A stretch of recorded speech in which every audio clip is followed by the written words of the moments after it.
আৰম্ভণি কৰিলে সন্মানীয় আজি বৰিবজাৰ আৰক্ষী চকীৰ বিষয়ববীয়া আৰু ষ্টাফৰ সকলোকে আদৰণি জনাইছোঁ।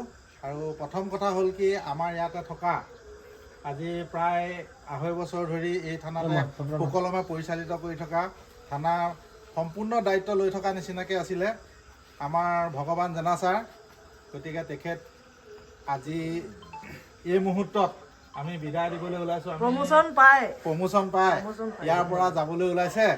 গতিকে আমি এক প্ৰকাৰে সুখী যদিও আমি অকণমান মনত দুখিত, মানে তেখেতৰ দৰে এজন দক্ষ বিষয়া আকৌ পাওঁ নাপাওঁ সেই সম্পৰ্কে আমাৰ সন্দেহ আছে।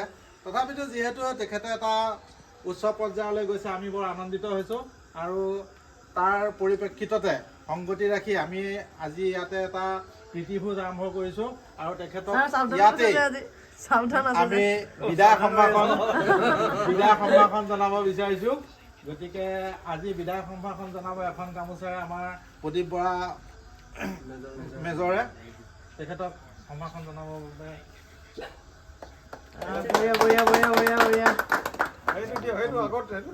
আৰু এখন শৰাই আগবঢ়াইছে আমাৰ